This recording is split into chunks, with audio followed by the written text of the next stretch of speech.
Les gens vont dans les musées à la recherche de sens, essayant de comprendre les choses. Ils pensent que les artistes peuvent leur donner du sens. Il y a ce genre de relation.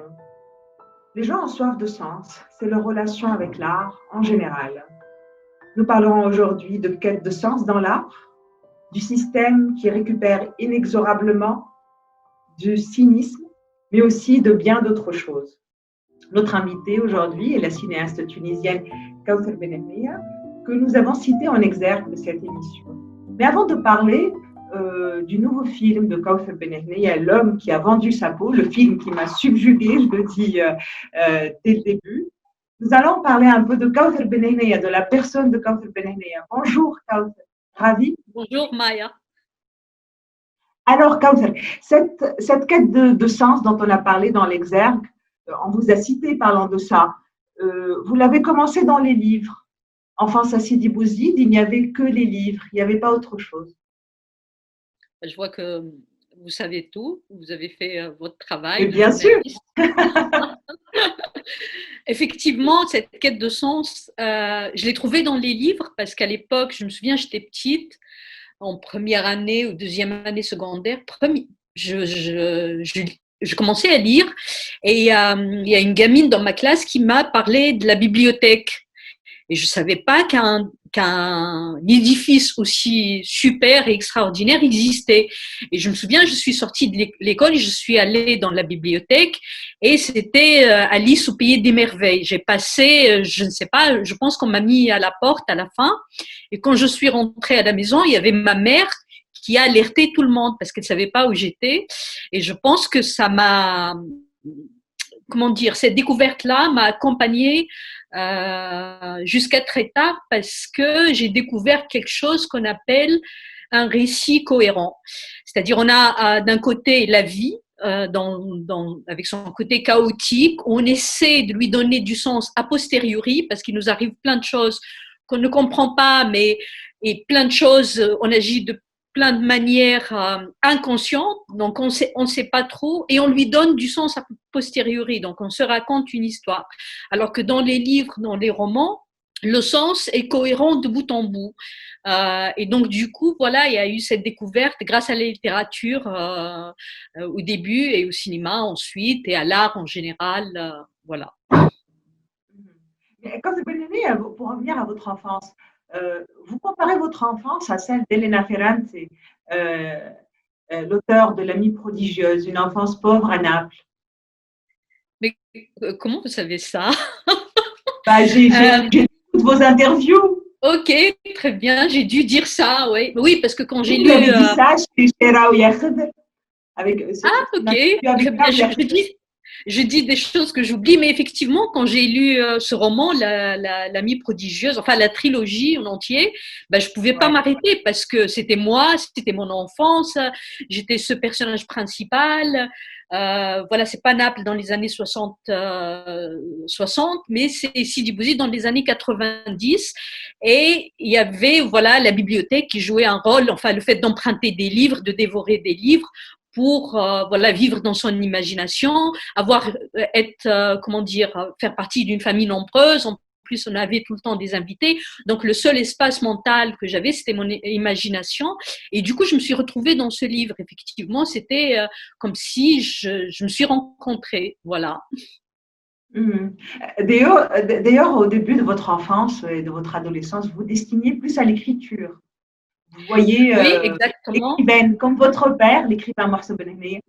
Oui, oui, parce que je pense que le cinéma, ça m'a jamais, ça me semblait tellement loin de ce que je voyais autour de moi. Par contre, l'écrit, le verbe, ça existait autour de moi. C'est quelque chose que je connaissais. C'est-à-dire le cinéma, c'était quelque chose qui venait de l'extérieur, alors que la littérature, les livres, la poésie existaient dans la région. On va dire, je connaissais des figures, on va dire, comment dire, des rôles modèles qui avaient cette fibre-là.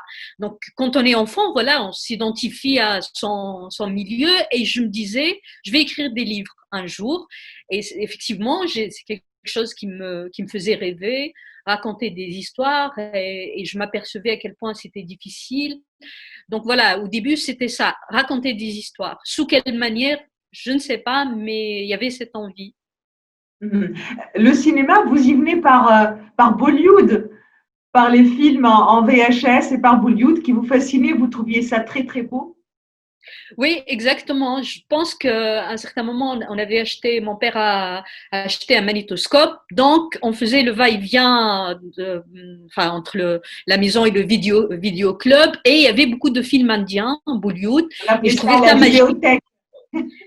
Oui, enfin, vidéo club, c'est le type qui a Ouais, ouais. à l'époque, c'était la VHS. Moi, je suis de la génération VHS. Donc, et donc, du coup, ouais, je découvre ce monde où on chante, on danse, plein de couleurs, où il y a de très belles femmes, où c'est des mélodrames énormes, des comédies.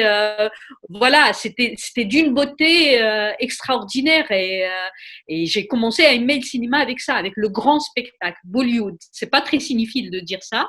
J'ai pas Ouais, commencé dans le justement. style, mais je l'assume entièrement parce que Bollywood, c'était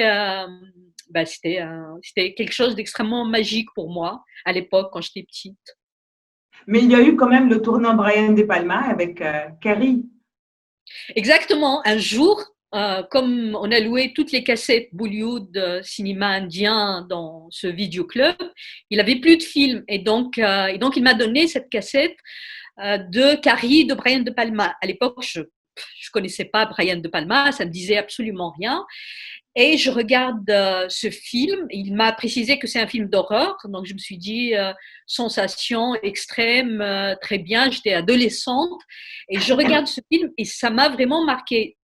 Aujourd'hui, je dirais pas que c'est le meilleur film de Brian De Palma, mais ce film qui est adapté d'un roman de Stephen King, je regardais un film où il y avait une adolescente, donc de mon âge, qui venait d'avoir ses règles et qui était moquée au lycée et qui avait un super pouvoir. Et donc, il y avait comme ça une espèce d'identification directe avec cette gamine américaine dans un trou perdu des États-Unis. Et je me suis dit, ah, le cinéma, c'est pas que de la danse et des couleurs et du spectacle avec des centaines de danseurs. Ça peut être aussi une histoire intime avec quelque chose de magique. Et c'était une découverte pour moi, exactement. Raconter mon histoire. Voilà, il y a un réalisateur quelque part dans le monde qui parle d'une gamine qui a le même âge que moi et qui est confronté à des choses que je connais intimement bien. Voilà, c'était une rencontre, effectivement. Le rejet, Le rejet, c'est-à-dire. vous me dites, elle est confrontée à des choses que je connais très bien. Moi, quand j'ai vu le film Carrie, qui m'a troublée, qui m'a beaucoup marqué, moi aussi, mais bon, j'ai pas fait de film, moi, c'était surtout une histoire de rejet. Oui, Carrie était exactement. Ah oui, je rejetée. vois. Je fais le lien.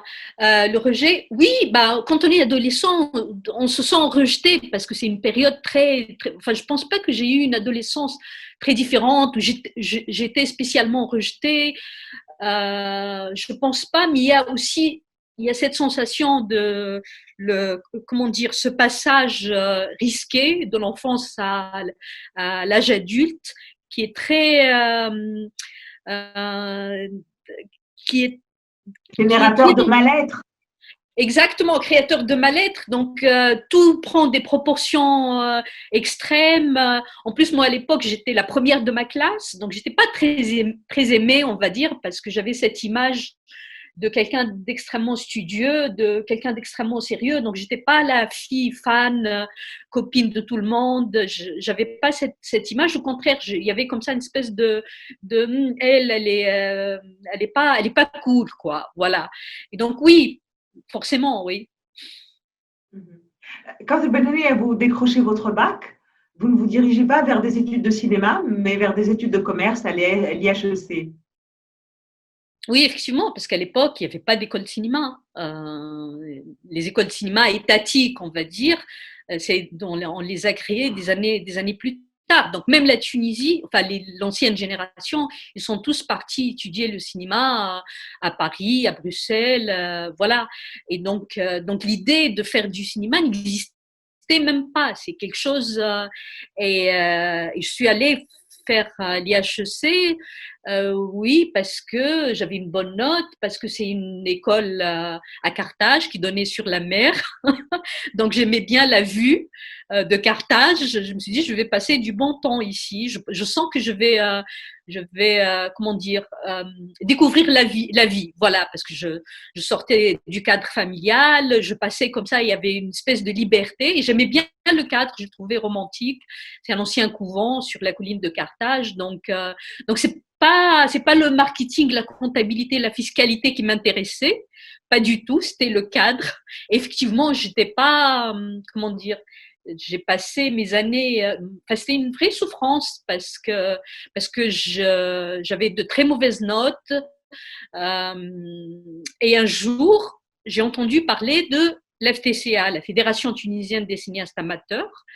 Et ça a changé ma vie. Voilà, j'ai découvert ma vocation avec la Fédération tunisienne des cinéastes amateurs et j'ai compris pourquoi j'avais ce malaise dans cette école de commerce. Et voilà, je me suis dit, voilà, c'est ce que j'ai envie de faire. J'ai terminé quand même les HEC parce que quand je commence quelque chose, j'aime bien le terminer. Et du coup, voilà, c'est posé à moi la question comment d'amateur devenir professionnel après ces études qui m'ont servi presque à rien. Voilà.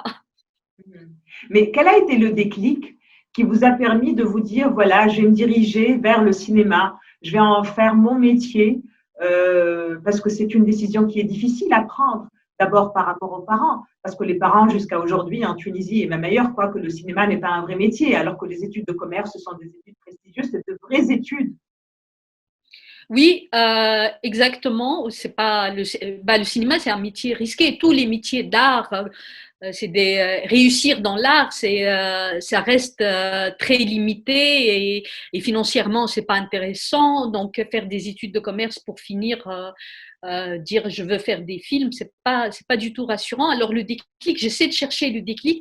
Je pense pas qu'il y a eu un moment comme ça de révélation, mais l'accumulation de beaucoup de choses. En fait, c'est le fait de vouloir raconter des histoires depuis l'enfance.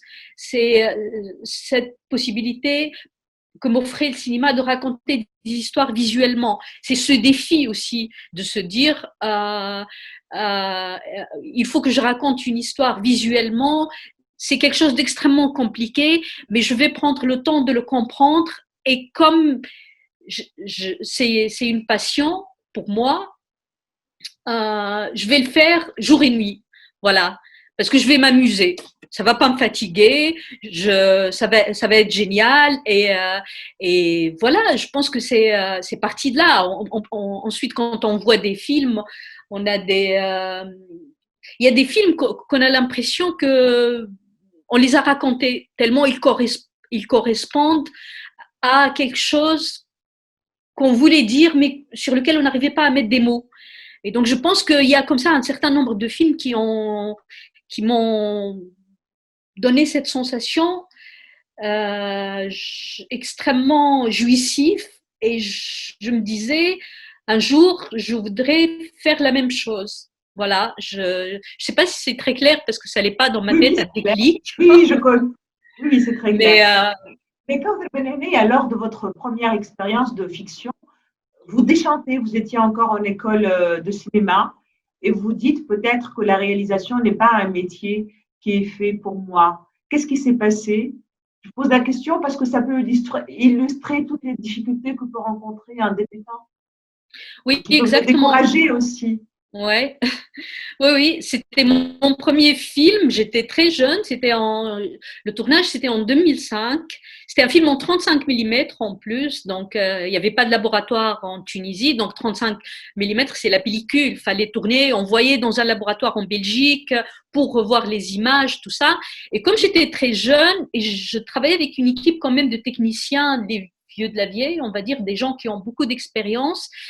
Et je pense que je me suis rendu compte que mon éducation de jeune fille sympa, adorable, souriante, gentille, qui doit plaire à tout le monde, et l'éducation de la majorité des jeunes filles, je pense, dans le monde entier, ne m'aidait pas beaucoup dans ce contexte parce que réaliser un film, c'est-à-dire gérer une équipe, gérer des égos, demander des choses, imposer sa vision, pas l'imposer, mais essayer de ramener tout le monde vers sa vision. Et comme les techniciens, j'avais l'impression, moi aussi, je n'étais pas sûre de moi-même, qu'ils me regardaient, mais c'est qui celle-là qui fait un film? Elle vient juste d'arriver, tout ça. Il y avait comme ça une sensation moi, j'étais pas, d'illégitimité, vous vous sentiez oui, illégitime. exactement. J'avais pas de légitimité et j'étais toujours handicapée par cette éducation de sourire, être gentil, accepter. C'est-à-dire, je demande à un technicien quelque chose que je voyais très bien dans la scène. Il me dit non, ça se fait pas comme ça, on le fait pas comme ça. Moi, je vais faire autre chose. Et quand je rentre le soir chez moi, je me dis, il m'a dit ça pour ne pas travailler. Je sais. Pour ne pas se dépenser. Je le savais. Sauf que j'acceptais parce que je me dis, si j'insiste, ça se fait pas. C'est quelqu'un qui a, voilà, un certain standing, tout ça. Je peux pas, moi, lui dire, il faut que ça soit comme ça.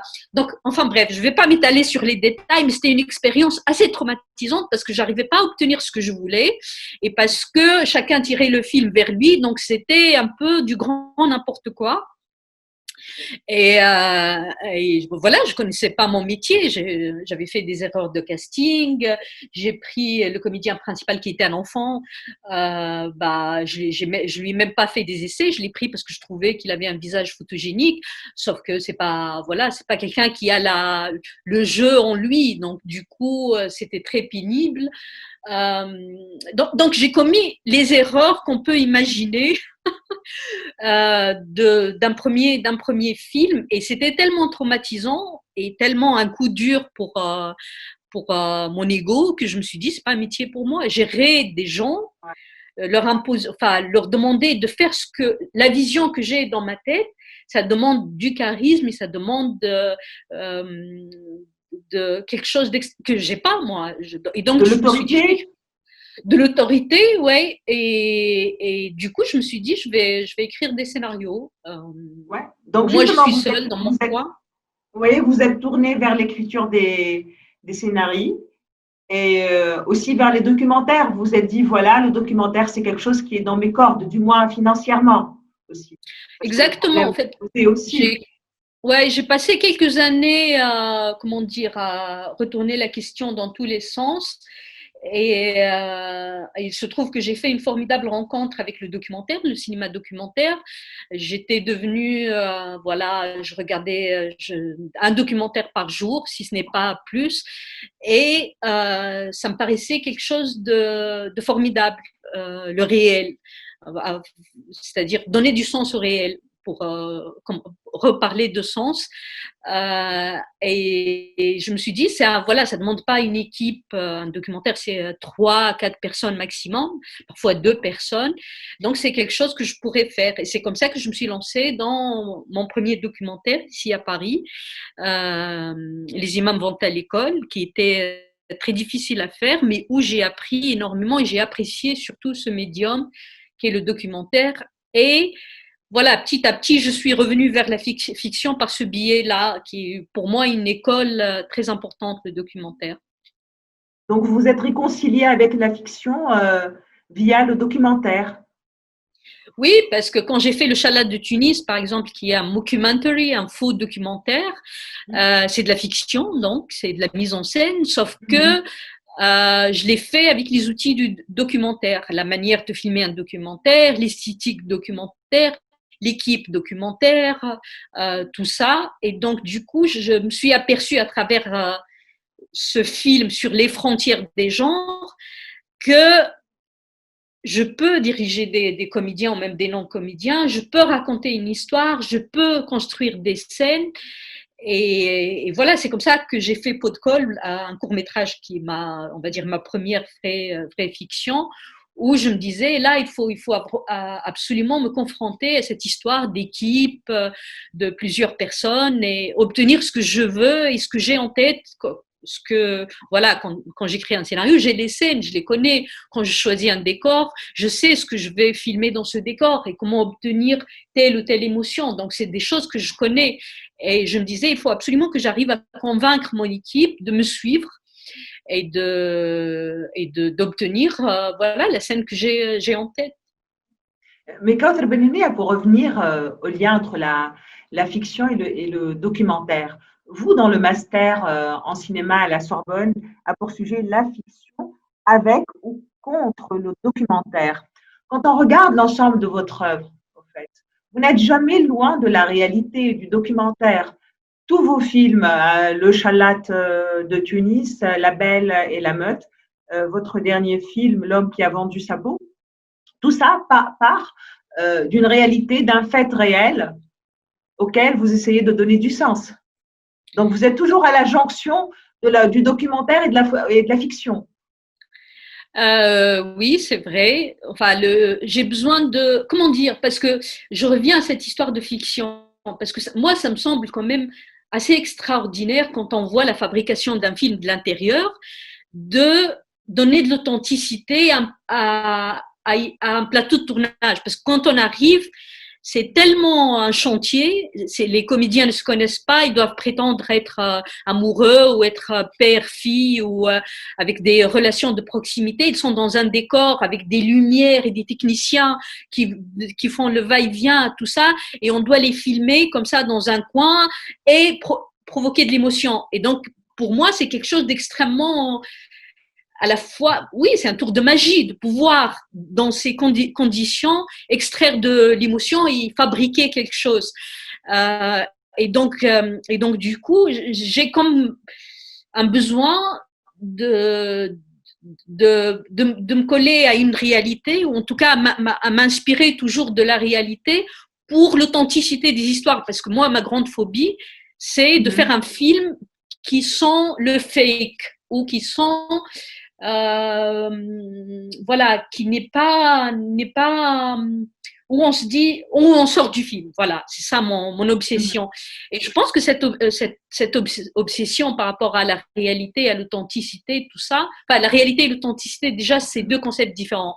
En fait, je m'appuie sur la réalité pour avoir de l'authenticité et j'espère que dans l'avenir, je vais essayer de sortir de la réalité pour ne garder que l'authenticité comme un fonctionnement interne d'un récit. Voilà. Et pour rendre une fiction authentique, en fait, pour authentifier une fiction. Oui, enfin, pour avoir peut-être une fiction qui n'a rien à voir avec la réalité, quelque chose de cet ordre-là, voilà. Mais ça me semble, comment dire, toujours, c'est-à-dire moi j'ai pas un rapport très calme avec le fait de fabriquer des films. J'ai un rapport d'angoisse, voilà. Le mot est lancé et c'est une angoisse que j'essaie de doser, mais c'est une angoisse qui me pousse à apprendre et à me dire je suis jamais à la hauteur de raconter telle chose. Mais en même temps, je me dis je dois le faire. Donc pour le faire, je dois apprendre, je dois me renseigner, enfin tout ce que fait n'importe quel réalisateur, mais aussi pour passer à un autre niveau de, on va dire, de fabrication ou de ouvrir comme ça une nouvelle fenêtre que je connaissais pas, je dois passer par un certain cheminement.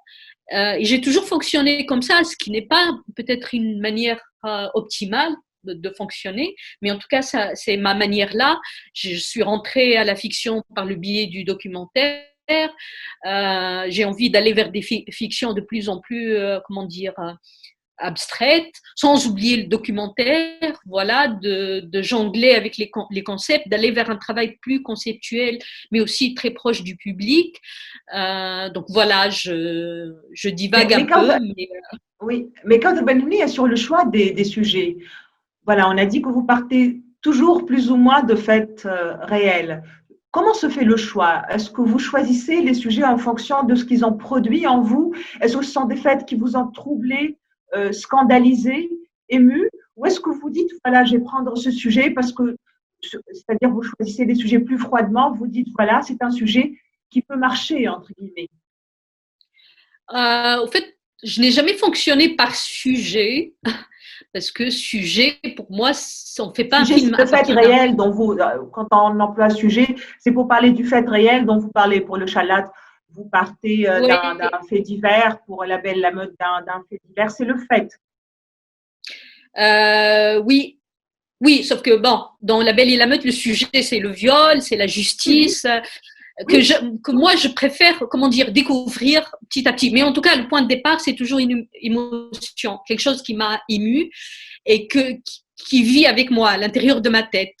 C'est-à-dire, il y a beaucoup de choses qui me touchent énormément dans le monde, on va dire, autour de moi. Je rencontre des gens, je me dis, ce personnage ferait un film formidable. Je rencontre, voilà, j'ai un dossier avec un tas de sujets, on va dire, mais c'est toujours des fragments, un regard, une image, un événement, une action, mais des fragments qui m'ont touché. Et il y a des fragments qui restent et qui se nourrissent dans ma tête, comme ça quelque part dans mon, je sais pas, inconscient, qui prennent vie. Il y a d'autres sujets, d'autres fragments qui meurent en cours de route et voilà, qui ne donnent plus de projet. Et donc, je travaille en général comme ça. Voilà, il y a comme ça une espèce de graine qui germe petit à petit et qui se transforme en quelque chose de très, on va dire, développé. Et là, je dois l'écrire, je dois la sortir de moi. Et quand je commence à écrire, je rentre dans le processus du développement et de l'écriture, qui est un autre processus. Et là, je sais que ça va devenir un film. Donc, effectivement, comme je suis quelqu'un qui s'intéresse beaucoup à la réalité, qui s'intéresse beaucoup à la politique, qui s'intéresse beaucoup à ce qui se passe dans le monde, souvent mes idées partent de quelque chose que j'ai rencontré dans ce monde-là, donc d'une réalité. Kader Benhani, votre dernier film, L'homme qui a vendu sa peau, qui m'a subjugué, je l'ai dit d'entrée de jeu, est cependant très différent de vos précédents films. Les personnages ne sont pas tunisiens, ils ne se passent pas en Tunisie. Oui, c'est pareil. Pour ce film, il y a eu un fragment qui m'a habité. C'est le travail de l'artiste belge Wim Delvoye que j'ai vu au Louvre. Donc, c'est un homme exposé, tatoué. Et il y avait ce fragment qui a grandi, qui est devenu une histoire et petit à petit. Et donc, il se trouve que tout ça, ça n'a rien de tunisien dans l'histoire, mais c'est parti comme ça, un peu malgré moi. C'est une autre réalité, mais c'est une réalité que je connais puisque je suis à Paris, puisque je voyage, puisque j'ai beaucoup d'amis syriens, puisque voilà, tout ça à la fois fait que l'histoire s'est nourrie presque d'elle-même et s'est imposée à moi. Et d'ailleurs, la première version de ce scénario, je me rappelle très bien, je devais réécrire La Belle et la Meute. C'est-à-dire, Habib Ataya, mon producteur tunisien, m'a appelé, il m'a dit il faut absolument une nouvelle version de La Belle et la Meute. On avait discuté, il m'a donné ses retours et tout Pourquoi ça. Une nouvelle version? Une nouvelle version, ça veut dire. Parce qu'en général, quand on écrit un scénario, la première version, c'est du vomi. Voilà, ça sort. Et donc, c'est pas structuré. C'est pas, voilà, c'est comment dire, le brut. Premier jet, c'est le premier jet. Le premier jet, c'est comme un sculpteur qui ramène un bout d'un rocher. Voilà, c'est la matière brute. Et ensuite, la réécriture, c'est très important parce que ça affine, c'est de la sculpture. Voilà. Et donc, une nouvelle version, c'est la version la nouvelle version par rapport à l'ancienne, où il y a des choses qui marchent, il y a des choses qui marchent pas. Et en général, je donne à lire autour de moi. Et c'est quelque chose que je fais et dans le scénario et dans le montage. On commence à monter et je donne à voir et j'essaie d'avoir des retours et des ressentis pour comprendre qu'est-ce qui marche et qu'est-ce qui marche pas. Et donc, j'étais sur le point de réécrire La Belle et la Meute. Et on avait un délai, je pense, de dépôt de dossier, de recherche de financement, tout ça. Et je me suis retrouvée pendant 5 jours à écrire cette histoire de l'homme qui a vendu sa peau. J'ai pas du tout honoré mon engagement et c'était plus fort que moi. Donc 5 jours. Mais en parlant justement de recherche de financement. Est-ce que lorsque vous cherchiez pour ce dernier film, L'homme qui a vendu sa peau, est-ce que vous avez eu des problèmes par rapport à l'image qu'on s'est faite de vous et par rapport à l'internationalité du film, on va dire, parce qu'on s'est habitué à vous mettre dans une case metteur en scène tunisienne qui s'intéresse aux questions de la femme. Est-ce que cela a interpellé? Oui, énormément. D'ailleurs, moi, je savais que ce film, enfin, c'est un film ambitieux, mais je n'ai jamais pensé que on allait me dire mais pourquoi tu t'internationalises? Parce que c'est des choses que j'ai entendues, notamment dans les commissions ici en France ou ailleurs. Et d'ailleurs, c'est assez magique parce que sur ce film, le premier financement que j'ai eu, c'est le financement tunisien. Alors que le film, voilà, l'histoire n'est pas tunisienne. Donc ça, c'est quelque chose qui m'a beaucoup émue à l'époque. Voilà, je me suis dit, j'ai un soutien financier de mon pays. D'ailleurs, on a tourné 3 semaines en Tunisie. Et là, on va aller, mais ce soutien financier, voilà, c'est dérisoire par rapport au budget du film. C'est un film ambitieux qui se passe sur plusieurs continents, avec des voyages, avec des acteurs de plusieurs nationalités, tout ça. Et donc, il se trouve que j'ai 2 producteurs qui sont extraordinaires. Donc, je ne suis pas seule dans cette opération de recherche de financement, qui sont Habib Ataya en Tunisie, Nadim Chikhrouh en France. Donc, le producteur français qui est tunisien, par ailleurs, le producteur français et le producteur tunisien, c'était le noyau dur, en fait, nous les 3. On a commencé à élaborer des stratégies de financement pour ce film. Et d'ailleurs, ça se passe toujours de la même manière. On a des noms, on reçoit beaucoup de noms. Et à un certain moment, ça se déclenche. Il y a comme ça, comme un effet de, parce que juger un scénario, c'est vraiment difficile. Donc il y a un effet comment dire, de boule de neige dès qu'un fonds ou qu'un financement tombe, les autres derrière sont intimidés et disent oui ou je ne sais pas qu'est-ce qui se passe. En tout cas, j'ai vécu ce phénomène plusieurs fois dans mes films. Et il y a aussi quelque chose très particulier à notre cinéma, c'est qu'on ne peut pas faire un film, comment dire, avec un seul pays. C'est-à-dire, comme la Tunisie déjà ne donne pas beaucoup d'argent et en France, c'est saturé. La France, tout le monde demande de l'argent à la France, de l'Amérique latine à l'Asie, et les ressources sont très limitées. Donc, on est obligé de passer par des schémas de coproduction hyper complexes pour avoir 50 000 euros par-ci, 20 000 euros par-là, avec des contraintes de production. Donc, dans ce pays, il y a 8 pays de production, ce qui est quand même extraordinaire, pour pouvoir réunir le budget de ce film, qui était un budget très serré, alors que c'est un budget énorme, peut paraître comme ça, mais pour un film comme ça, on va dire, là je m'étale un peu sur la production, mais imaginons si j'étais française, si le film est en langue française, bah, j'aurais 3 lignes de financement dans mon plan de financement, qui sont l'avance sur recette, Canal+, et France 2, par exemple. Et j'aurais tout le budget, enfin le budget qui est le double du budget avec lequel j'ai fait ce film. Voilà, donc c'est des réalités hyper complexes, mais qui sont passionnantes aussi, parce que ça me permet de rencontrer des techniciens incroyables. Par exemple, sur ce film, j'ai travaillé avec un jeune chef opérateur libanais qui habite à Berlin. On va y venir quand on va parler de l'image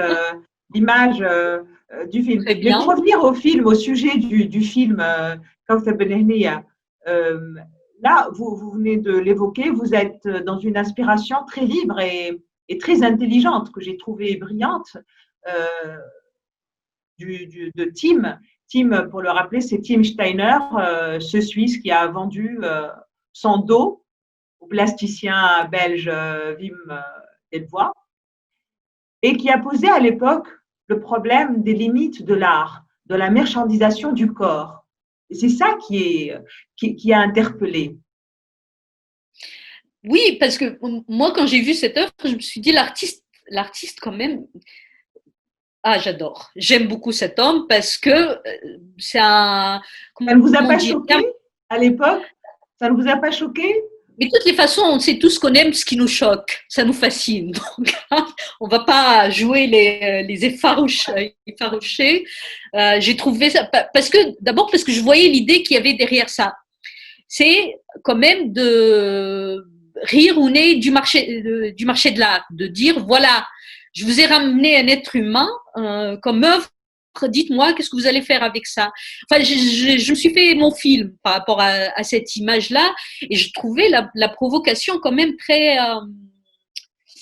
juste, quoi. C'est malicieux, espiègle, cynique. Enfin, ça mélangeait tout ça à la fois, tout ce que j'aime. Donc, du coup, voilà, c'est parti de là.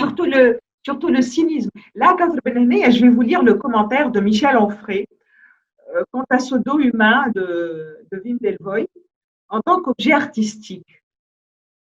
Wim, il y en a qui prononcent Delvoye, il y en a qui prononcent Delvoye, pratique l'oxymore pour faire pièce au cynisme vulgaire de notre époque. Vulgaire parce que libéral, marchand, consumériste, nihiliste, acéphale. Son cynisme propose un antidote et réfléchit sur la différence de degré entre l'homme et un animal. C'est ce cynisme qui vous a attiré? Moi-même, c'est ce qui m'a subjugué dans votre film. C'est ce cynisme. Oui, enfin, moi, vous cherchiez un antidote, vous aussi, à la vulgarité de ce monde? Il y a beaucoup de choses. Parce que c'est pas une seule recherche. Il y a beaucoup d'éléments. D'abord, c'est cette idée que les gens ne se valent pas. C'est-à-dire ça dépend de ton passeport, de ta nationalité. C'est quelque chose que je connais intimement. Et il y a cette idée qu'on vit dans un monde où, c'est-à-dire, on nous propose un seul système triomphant depuis l'effondrement du bloc enfin l'autre bloc quoi, de l'Est, voilà. On vit dans un âge triomphal du libéralisme, marchandisation, commerce, et c'est l'idéologie dominante, et c'est l'idée principale, et n'importe quel discours peut paraître ringard, et on n'arrive pas à sortir de ce système parce qu'on n'a pas d'alternative et de proposition. Et donc, il y a cette idée aussi qui peut paraître un peu romantique. C'est effectivement ce côté extrêmement cynique de la triomphe du capitalisme. C'est-à-dire, il y a quelque chose d'extrêmement arrogant que je voulais approcher, mais quelque chose d'extrêmement fascinant aussi dans le capitalisme quand même. C'est-à-dire, c'est pas quelque chose, comment dire, pour être un peu plus nuancé, c'est pas quelque chose que je trouve extrêmement diabolique, parce qu'il y a quelque chose de l'ordre du génie dans le capitalisme, sinon il triompherait pas. C'est un système hyper complexe. Et quand j'ai pensé mon artiste, et j'ai quelque chose comme ça, j'ai toujours pensé que les artistes dans le cinéma ont un côté extrêmement romantique, alcoolique, marginal, tout ça. Et je me dis, les vrais artistes de notre époque aujourd'hui, c'est les grands entrepreneurs, c'est les mecs qui ont fait Google, c'est les mecs qui ont fait, Mark Zuckerberg. Les mecs du GAFA. Voilà, exactement. C'est eux, les créateurs, artistes qui façonnent notre monde et le monde de demain. Et donc, je voulais proposer une figure d'artiste qui soit à la fois extrêmement cynique, extrêmement détestable, comme ces mecs-là, mais en même temps extrêmement intelligent et qui voit tout juste de cette manière-là. Et donc, d'où le personnage de Geoffrey Godefroy dans mon film. Voilà. Mais ce qui est brillant dans votre film, c'est que vous avez poussé l'idée première, l'idée du plasticien belge. Si lui, comme le dit Onfray, pose le problème, c'est un problème qui est politiquement correct, la différence entre l'homme et l'animal. Mais le problème que vous posez est encore plus grave et politiquement incorrect. C'est la différence entre un homme et un autre homme. Oui. C'est en fonction du passeport. C'est les hommes en fonction de là où ils sont nés, ceux qui sont nés du bon côté et les autres, nous en l'occurrence. Exactement. Oui, oui. Oui, d'ailleurs, c'est ça. Moi, quand je tombe amoureuse d'un concept ou d'un fragment, j'essaie de sonder le sens, le regarder d'une manière sphérique, on va dire, dans tous les sens. Et du coup, voilà, dans cette recherche, dans ce questionnement, je découvre des dimensions par rapport à ce travail. Donc, il y avait ce travail de Wim Delvoye, qui a d'ailleurs adoré notre œuvre, qui est le visage Schengen, parce que lui, il n'a pas tatoué un visage Schengen, il a tatoué une Madone sur le dos de Tim Steiner. Et qui fait lui une caméo dans votre film. On le voit dans une petite Exactement. apparition. Il fait l'agent des assurances. Avec Exactement, une parce que réplique qu'il a eue dans la vraie vie en plus. exactement, il a adoré ça parce que, en fait, c'est assez amusant mon rapport avec Wim Delvoye parce que c'est une figure de l'art contemporain, c'est quelqu'un d'extrêmement connu et quand je l'ai approché pour la première fois pour lui dire j'aimerais faire un film et partir voilà de ton travail parce qu'il y a la question des droits qui se posent et moi je voulais aussi avoir ses œuvres dans mon film, tout ça. Après ce rendez-vous, j'ai eu l'impression comme il savait pas qui j'étais ou il y avait comme ça quelque chose de l'ordre de la méfiance. Il savait pas comment. En plus, je pense qu'il a eu une très mauvaise expérience avec un autre film flamand dans lequel il a participé. Donc pour lui, c'était. Mais quand même, il m'a dit OK pour le principe. Et moi, j'avais besoin de son OK pour avancer justement dans mes versions de scénario et le financement. Et ensuite, on était en contact avec son manager, qui nous a dit que voilà, Wim accepte tout ça, mais il veut pas être trop associé au film parce qu'il a sa propre identité. Il faut pas que ça soit et je lui dis, il y a aucun souci. De toutes les façons, c'est tellement éloigné de ce qu'il a fait que. Et ensuite, il y a eu le casting du rôle de l'artiste. Et donc, j'ai pris Koen de Boe, qui est une star chez les Flamands. C'est un comédien belge qui est très connu. Et donc, Koen, il a adoré le scénario. Il m'a dit, j'aimerais bien. Il est extrêmement beau, extrêmement charismatique. M'a demandé de rencontrer Wim Delvoye. Et donc, après cette rencontre, Wim Delvoye a complètement changé son regard sur le film. Il voulait qu'il soit plus impliqué dans le film et c'est comme ça qu'il a accepté de faire ce caméo dans le film. Et au contraire, il était très heureux de le faire. Donc, grâce à Koen de Boe, j'ai eu plus de crédit aux yeux de Wim Delvoye.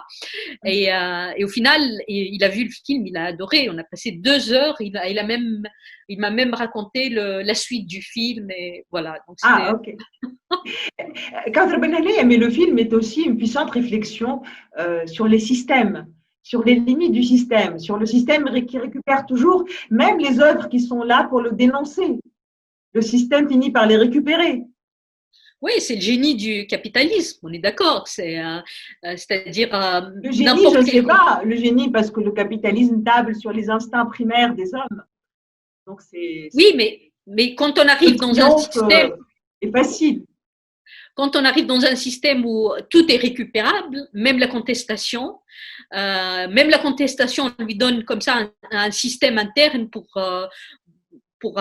comment dire, je trouve ça extrêmement fascinant. On est dans un système et je pense que ça fait partie des choses qui ont fait triompher le capitalisme, cette capacité à récupérer tout, qui est une capacité monstrueuse.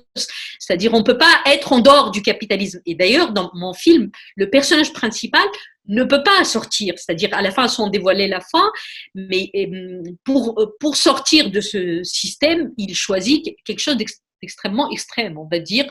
Non, mais pire encore, votre héros rêve d'être dans le système, il rêve d'être récupéré par le système. Il dit, je ne veux plus être le coq, je veux être comme ces poussins qui sont générés par la machine. On voit une machine qui génère des poussins, donc lui aussi, il va être un poussin parmi les poussins. En même temps, on va dire qu'il n'a pas le choix, c'est un réfugié syrien. Exactement, parce qu'on commence avec quelqu'un qui n'a pas le choix, et c'est pourquoi il souhaite faire partie du système, parce qu'un réfugié, c'est un apatride, c'est quelqu'un qui n'a pas les bons papiers, donc il n'est pas dans le système le refuse.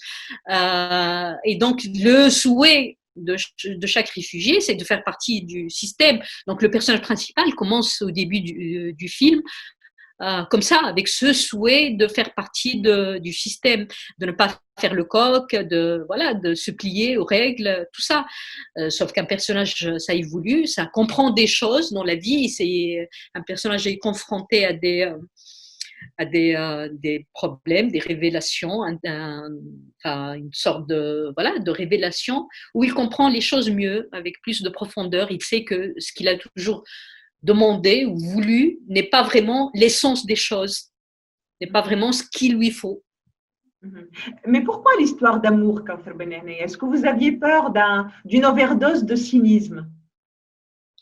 Non, moi j'aime bien les contrastes. Sans l'histoire d'amour, il aurait très bien tenu le film sans l'histoire d'amour. Ça aurait été mais je trouve ça un peu... cynique. Je trouve ça un peu dommage. Moi, j'aime beaucoup les contrastes. C'est-à-dire, je me dis, on a un monde froid, plein de cynisme, et de l'autre côté, on a quelqu'un d'amoureux. Il est en plus amoureux comme ça, c'est-à-dire d'une manière presque, comment dire, comme un adolescent, très fraîche, qu'on a presque oublié. C'est quelque chose c'est aussi mon petit clin d'œil à Bollywood, pardon. C'est mon petit clin d'œil à Bollywood, au cinéma égyptien, au mélodrame, tout ça. Voilà, pour moi, c'est du cinéma. C'est pas quelque chose. Et donc, du coup, les choses, ce que j'ai essayé de faire dans ce film, c'est de tisser ces mondes-là pour en faire, voilà, un seul film. Donc, non, l'histoire d'amour, elle est très importante pour moi. En plus, c'est mon, comment dire. C'est-à-dire, même quand j'étais en train de l'écrire, elle me donnait de l'espoir dans l'humanité. Voilà. D'accord. Donc, vous aviez peur d'une overdose de cynisme. Voilà. Vous voulez pas on a tous besoin de. Vous-même contre ce cynisme. Exactement. Et moi, je suis le premier spectateur de mon film. Donc voilà, je teste le film sur moi.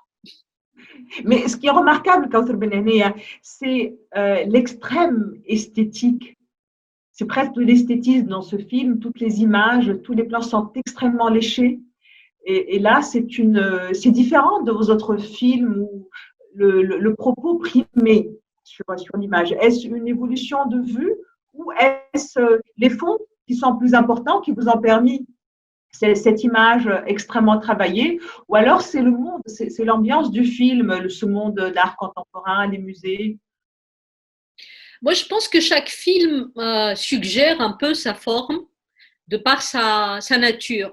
C'est-à-dire le Chalat de Tunis, comme c'est une légende urbaine, je ne pouvais pas le tourner autrement qu'un faux documentaire. Voilà, légende urbaine, c'est rumeur, il y a un fond de vérité, enfin voilà, c'est mélangé, on ne sait pas trop. Donc ça m'a imposé cette forme-là. La Belle et la Meute, j'avais besoin d'une espèce d'immersion dans le moment, tout ça, et donc j'ai choisi les plans séquences. Pour ce film-là, effectivement, c'est un film qui se passe dans le monde de l'art, et c'est un film que j'ai toujours imaginé comme un conte contemporain. Il y a ce côté, on ne sait pas, c'est-à-dire on ne sait pas si c'est réel ou non. D'où le côté, on va dire, féerique entre guillemets. Mais, fable, le côté fable, il y a un côté fable. Exactement. Donc le côté fable, fallait le traduire en termes d'image, en termes de mise en scène, et en termes de lumière, et en termes les décors aussi, parce qu'on est dans des décors de mise en scène. Un musée, c'est quoi? C'est une mise en scène.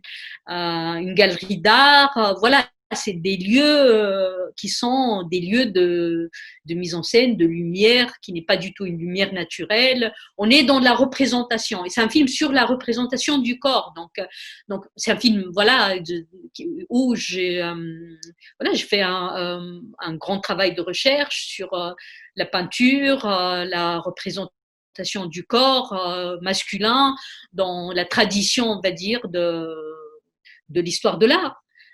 Et donc tout ça, voilà, ça apparaît dans le choix et le langage visuel du film. Merci, Kawthar Benehni. En tout cas, c'est un très beau film qu'on a eu beaucoup de plaisir à voir. Nous allons clore l'émission, comme d'habitude, sur votre choix musical. Vous avez choisi un morceau qui vient de votre film, un extrait de votre bande sonore. Présentez-nous ce morceau. Alors, c'est un morceau composé par Amin Bouhafa, qui est un compositeur de renom, on va dire, tunisien qui vit ici à Paris, avec qui j'ai fait La Belle et la Meute, j'ai fait Les Pastèques du Cheikh. Et là, c'est notre troisième collaboration. Et sur ce film spécialement, je trouve qu'il s'est dépassé. Je Voilà, trouve aussi. Je trouve aussi. Je trouve qu'il a fait, et en plus il a fait de la recherche sonore d'abord. Il a enregistré des machines de tatouage, il a trafiqué les sons, il a ajouté ça à ses sons, voilà, à des instruments. Donc, voilà, en gros, je trouve qu'il a fait un travail formidable et ce morceau, je trouve qu'il traduit le film. Il est à la fois, comment dire, profond, mais aussi il y a une énergie que j'appellerais l'énergie de l'immigration, l'énergie de partir de chez soi, l'énergie d'Ulysse quand il prend son périple. Voilà, et je trouve que ça traduit ça, ce morceau. Merci beaucoup, Kauthar Benhenneya. Nous vous laissons avec le choix musical de Kauthar Benhenneya, qui est un extrait de la bande sonore du dernier film de Kauthar Benhenneya, qui, rappelons-le, a reçu 2 prix au Festival de Venise et qui a remporté 2 autres prix au Festival de Bastia. Merci beaucoup, Kauthar Benhenneya. Nous vous remercions encore pour ce film. Nous vous remercions de nous avoir écoutés et à la prochaine déconfinade. Au revoir. Merci.